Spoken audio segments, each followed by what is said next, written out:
अस्सलाम वालेकुम, good morning. आज हम कंपेयर करेंगे स्विट्ज़रलैंड और जर्मनी का हर लिहाज से, जॉब्स, बच्चों के पैसे, जो वजीफ़ा मिलता है, रहाइश के लिहाज से, डॉक्यूमेंट्स के, everything I am going to discuss in this video for you guys.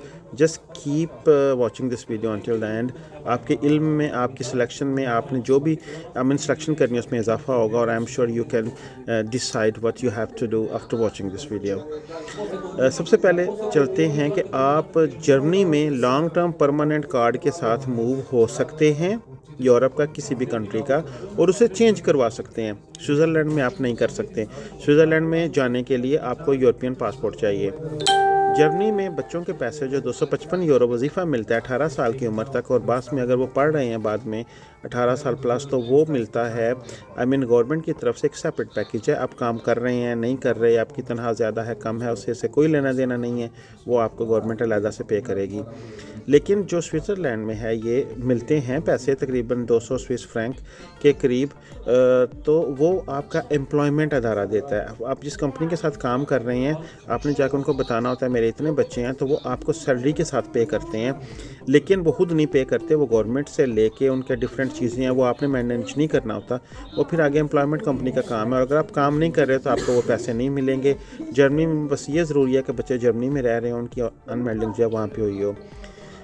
तीसरी चीज़ आ जाती है कि सबसे ज़्यादा जो प्रॉब्लम आती है स्विट्ज़रलैंड का, अगर आप नक्शा देखें तो वो बिल्कुल छोटा सा है। पॉसिबल है कि जितना हेसन है ना जर्मनी में, या बेवेरिया एक सूबा उनका, उतना पूरा स्विट्ज़रलैंड हो। जर्मनी बहुत ज़्यादा बड़ा है। जर्मनी का जो एरिया है, रकबा है, उसमें इतने इतने बड़े शहर हैं, इतनी इतनी बड़ी इंडस्ट्री है कि आपको एक शहर नहीं तो दूसरे में कामयाबी का मौका मिल जाता है, और पूरे जर्मनी में सिर्फ जर्मन बोली जाती है। स्विट्ज़रलैंड में लैंग्वेज, अगर आप जर्मन बोलते हैं तो आप सबसे ज़्यादा कामयाब हैं, लेकिन कुछ बॉर्डर इनका फ्रांस के साथ लगता है, इटली के साथ लगता है, फिर जो बॉर्डर्स जहाँ पे शेयर करते हैं वो वाली लैंग्वेज बोली जाती है। लेकिन अगर आप जर्मन बोलते हैं तो वो ज़्यादा अच्छा है। स्विट्ज़रलैंड में जॉब्स का अनएम्प्लॉयमेंट रेट बहुत लो है, जॉब्स की बहुत ज़्यादा ऑप्शंस मौजूद हैं, लेकिन इंजीनियर्स, आईटी, फार्मास्यूटिकल कंपनीज़ और पढ़े लिखे लोगों के लिए बहुत ज़्यादा ऑप्शंस हैं। सैलरी पैकेज बहुत ज़्यादा है। फॉर एग्ज़ाम्पल, जो जॉब आईटी का कोई बंदा जो जर्मनी में 4000 ले रहा है ना यूरो, वो स्विट्ज़रलैंड में पॉसिबल है 5000 फ्रैंक ले, स्विस फ्रैंक और यूरो तकरीबन एक जितने हैं, थोड़ा बहुत फ़र्क है लेकिन तकरीबन एक जितने हैं। मसला कहाँ पे आता है? मसला यहाँ पे आता है कि आपका स्विट्ज़रलैंड में खर्चा ज़्यादा है। आपके लिए मकान का मिलना नामुमकिन तरीन चीज़ है, बहुत मुश्किल है, और उसके किराए बहुत ज़्यादा है, खर्चे बहुत ज़्यादा हैं, गाड़ियों का टैक्स बहुत ज़्यादा है। फॉर एग्ज़ाम्पल, आप सब सारी चीज़ें, ये मैं अब सोचता हूँ अच्छा यार मैं स्पेन से ना स्विट्ज़रलैंड मूव हो जाता हूँ, तनख्वाह मेरी वहाँ पे 1000 फ्रैंक ज़्यादा है, मैं तो वक्ती तौर पे फ्रैंक को सोचूंगा ना कि यार मेरी तनख्वाह ज़्यादा मिल रही है। लेकिन जब मैंने खर्चे मैनेज करने हैं, ग्रॉसरी, रहने का, टैक्सेस, अपने गाड़ी का, रोड टैक्स, बच्चों के पैसे कब मिल रहे हैं, तो फिर मुझे एट दी एंड ऑफ ये सोचना पड़ेगा कि यार इससे तो बेहतर था कि मैं जर्मनी में रहता। जर्मनी में कदरे चीज़ें सस्ती हैं स्विट्ज़रलैंड की निस्बत।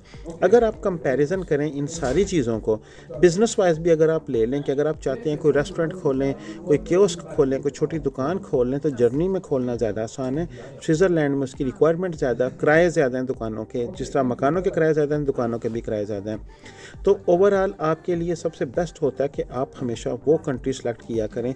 अब अगर आप अकेले बंदे भी रह रहे हैं ना, तो जर्मनी में मैं आपको बताता हूँ, मैं 2 महीने रहा हूँ, 250 यूरो एक कमरा शेयर करने का, 250 यूरो जिसमें आपकी अनमेल्डिंग भी शामिल है। लेकिन स्विट्ज़रलैंड में यही प्राइस 600 से 700 स्विस फ्रैंक तक होती है। फिर वही बात आ जाती है, कहने वाले कहेंगे कि वहाँ पे तनख्वाह ज़्यादा है, मैं मानता हूँ, लेकिन वहाँ पे फिर उसी हिसाब से किराए में भी आप ज़्यादा पे करते हैं, गाड़ियों के टैक्स में ज़्यादा पे करते हैं, ग्रॉसरी में ज़्यादा पे करते हैं, और खर्चे भी आपके फिर उसी तरह हैं। और दूसरी तरफ जो स्विट्ज़रलैंड का वेदर है ना, वो ज़्यादा ग्रे वेदर है। 2-4 महीने लगती हैं धूप शूप, लेकिन जर्मनी में आपको ऐसे ऐसे इलाके मौजूद हैं, हेसन में हम रहते हैं, और मेरे ख्याल में यहाँ पे 4-5 महीने अच्छी खासी गर्मी पड़ती है, धूप लगती है, खुला डुला मौसम है। और ब्यूटी वाइज जो है दोनों कंट्री एक जैसे हैं। जितना भी इसका जर्मनी का जो फूसन वाली साइड है, बेवेरिया वाला एरिया, या स्टुटगार्ट हाइडेलबर्ग का निचला जितना एरिया है, हैम्बर्ग है, या ये बेल्जियम वाली साइड है, सारे के सारे प्यारे हैं। म्यूनिख मैं कहता हूँ जो वो ऑस्ट्रिया के साथ वाला बॉर्डर है, वो सबसे बेस्ट है। खूबसूरती वाइज वो चीज़ें बाद में आती हैं, लेकिन ओवरऑल अगर आप कंपेयर करें तो आई थिंक कि जर्मनी इसमें जीतता है।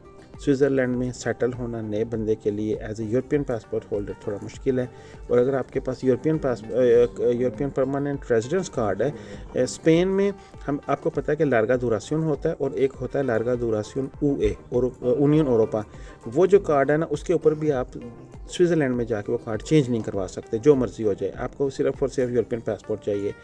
لیکن اگر آپ ینگ ہیں، آپ لینگویجز اچھی بولتے ہیں، ابھی جس طرح الحمدللہ ثم الحمدللہ میں 5-6 لینگویجز بولتا ہوں، تو اگر آپ چاہیں کہ میں سوئٹزرلینڈ میں جا کے سیٹ ہونا چاہوں تو تھوڑی بہت فرینچ اور اچھی جرمن، اچھی انگلش، تو آئی ایم شیور کہ there should be not any problem from the first day you will get on the job, اور if you want to do some business you need of course lot of money for that, لیکن آپ نے چیزیں یہ دیکھنی ہیں کہ آپ کے بچوں کو ہاؤس بلڈنگ کہاں مل رہی ہے، آپ کے پاس آپشنس بہت زیادہ ہیں، آپ کے پاس ایریا بہت زیادہ ہے، مکان ملنے کے چانسز زیادہ ہیں، وہ جرمنی میں ہیں۔ میں اس وقت جرمنی کی سائڈ پہ ہوں، گھومنے پھرنے کے لیے اچھا سوئٹزرلینڈ جائیں آپ، وہاں پہ وہ جو سارا ان کا بیوٹی نیچر ہے، چاکلیٹس تھنگس، کیونکہ آپ کو پتہ پوری دنیا میں سوئس چاکلیٹ سب سے زیادہ مشہور ہیں، وہ کھانے کے لیے ہم بھی اکثر جاتے ہیں، تو سردیوں میں پاسبل ہے ہمارا بھی نیو ایئر پہ چکر لگے۔ کسی بھی کنٹری میں آپ نے جانا ہو، کچھ بھی سلیکٹ کرنا ہو، سب سے پہلے آپ نے یہ سوچنا ہے، دیکھنا ہے کہ وہاں پہ جا کے ایک ہفتہ رہنا ہے۔ ایلیگل بندے کے لیے نہ جرمنی میں کوئی پلیس ہے تو نہ سوئٹزرلینڈ میں کوئی پلیس ہے، ایلیگل بندے کے لیے 2 ہی کنٹری ہیں جو ان کو سنبھال سکتے ہیں، وہ ہے پرتگال اور اسپین، اور ان میں بھی Spain top of the list ہے۔ I see you next video. Take care of you all. Allah Hafiz.